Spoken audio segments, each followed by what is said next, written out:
Assalamu alaikum students, I hope you all are fine. Okay, in the previous video we just stopped at the associative property, and in this video we will be studying the distributive property and De Morgan's law. Okay, so what is distributive property? What is distributive property? So distributive property also works with two operations, which is union and intersection, which we have already studied before. Now we are learning and understanding that how distributive property works on union and intersection over intersection. Okay, let's start. First of all, you all need to know that what is distributive property and how it works. Okay, distributive property is this. Okay, I know it's quite confusing, but I hope after this video you all understand that what is this property. अब हम इसको read किस तरीके से करेंगे, हम इसको आप दो पार्ट्स में देख लो. पहले आप जो है वो इस पार्ट को देखो जो मैंने आपको दिखा रही हूँ, and then you will see this part. This part says that you have to make A union B intersection C.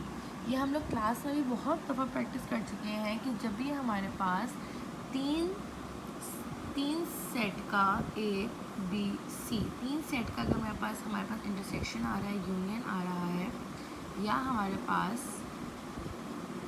Union intersection आ रहा है, तो हम उसको किस तरीके से सॉल्व करेंगे. हमें सबको पता है कि सबसे पहले हम क्या सॉल्व करेंगे, ब्रैकेट्स. अब हमें ये चीज़ पूरी प्रूव करनी है कि A union B intersection C किसके बराबर होता है, A union B intersection A union C. ठीक है, अब सबसे पहले हमें ये प्रूव करना है, ये शो करना, उसके बाद ये शो करना. इंशाल्लाह हमारे इन दोनों के आंसर सेम आएंगे और आने भी चाहिए, क्योंकि हमें प्रूव करना है. अब जब हम प्रूव करेंगे सबसे पहले हम ब्रैकेट्स को सॉल्व करेंगे, बी इंटरसेक्शन सी. तो हमने क्या किया, बी के एलिमेंट्स को लिखा, इंटरसेक्शन सी के एलिमेंट्स को लिखा. सही है. इंटरसेक्शन का मतलब क्या होता है, कॉमन एलिमेंट्स. मतलब बी और सी में जितने भी कॉमन एलिमेंट्स हैं हम यहाँ पे लिख देंगे. इन दोनों में कौन से कॉमन एलिमेंट्स हैं, 3 और 5. तो मैंने बी इंटरसेक्शन सी के लिख दिया 3, 5. अब हमें क्या करना है, ये जो हमारे पास इंटरसेक्शन का आंसर आया है उसको मुझे किसके साथ यूनियन करना है, ए के साथ. तो मैंने सेट ए लिखा, उसको मैंने यूनियन कर दिया बी इंटरसेक्शन सी, जो हमारे पास आएगा 3, 5. अब इन दोनों को जब मैं यूनियन करूँगी तो मेरे पास आंसर क्या आएगा, 1, 2, 3, 4, 5, 6, 7, 8. ठीक है, ये हमारे पास आंसर आ गया लेफ्ट हैंड साइड का, विच इज़ दिस. अब now we are solving this. अब इसमें भी दो ब्रैकेट्स बने हुए, दैट इज़ वेरी गुड. हमें पता है कि सबसे पहले हम लोग ब्रैकेट सॉल्व करेंगे, तो सबसे पहले हम ये वाला ब्रैकेट सॉल्व कर लेते हैं. First we will solve A union B.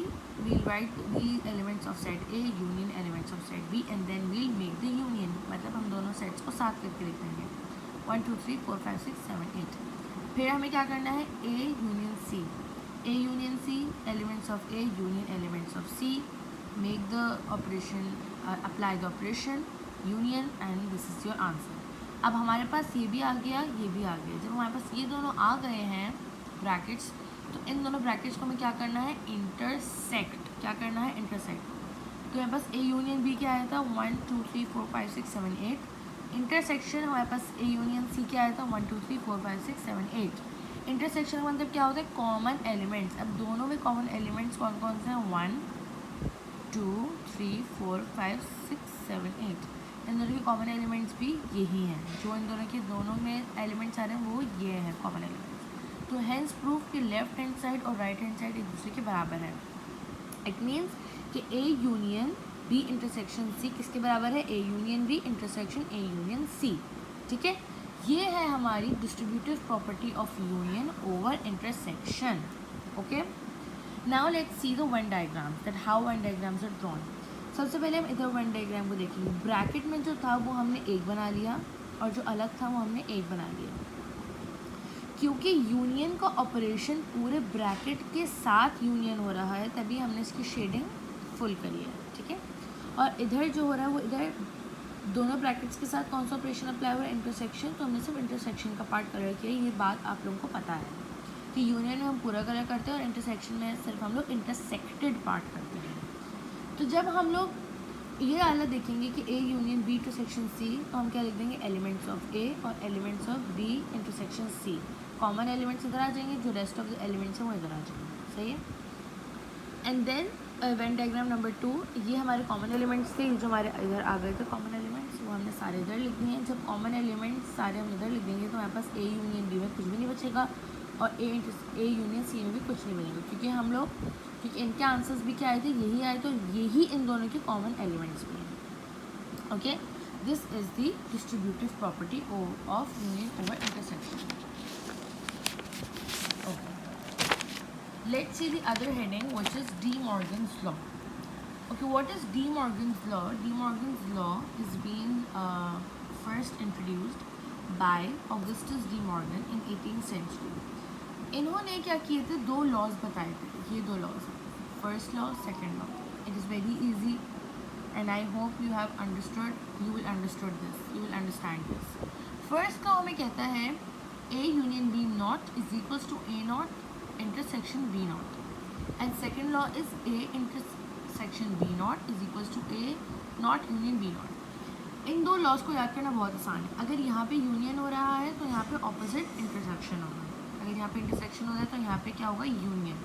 Okay, अब हमें ये प्रूव करना है कि ये इसके बराबर है और ये इसके बराबर है.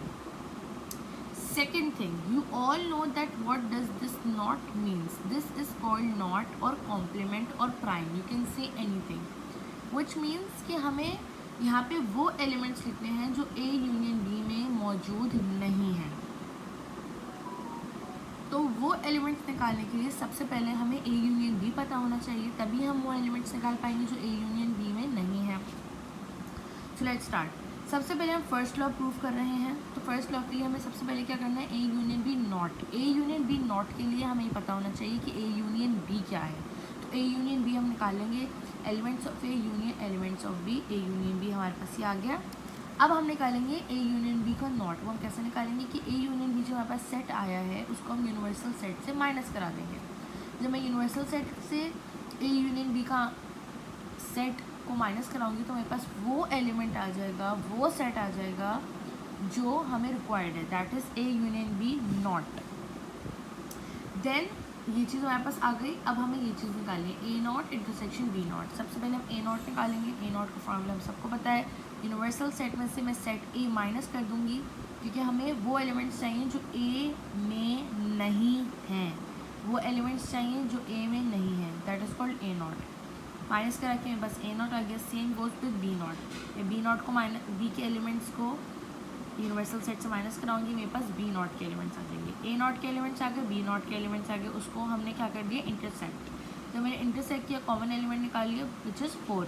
सो यू कैन ऑल सी के फर्स्ट लॉ जो है वो हमारा प्रूव हो चुका है, विच is this.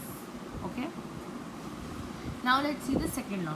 Second law says that A intersection B naught is equals to A naught union B naught. इसमें भी हम वही करेंगे. सबसे पहले हम A intersection B निकालेंगे. A intersection B elements 6, 10, 12. अब हमें क्या निकालना है, नॉट. वो एलिमेंट्स जो A intersection B में नहीं है, तो हम किससे कंपेयर करेंगे, अपने यूनिवर्सल सेट से. Universal set minus elements of A intersection B. ठीक है, 6, 10, 12. This set is going to be written over here as well. Okay, then we will subtract both the sets. We'll get the answer 2, 4, 14. Okay, same goes with the second law. We'll take out A naught, B naught and then A naught और B naught के इधर हमने क्या किया था, intersection किया था. अब हम इधर क्या करेंगे, यूनियन करेंगे.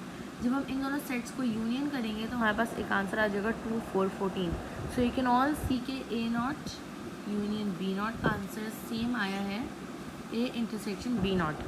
So hence proved that our second law and first law of De Morgan's law is proved. I hope these both the topics are cleared, and especially the De Morgan's law, that De Morgan's law have introduced two laws which must be equal to each other. मतलब first law में ये दोनों चीज़ें एक दूसरे के equal होनी चाहिए, and second law में ये दोनों चीज़ें एक दूसरे के इक्वल होनी चाहिए. I hope you will understand the video. Take care everybody. Allah Hafiz.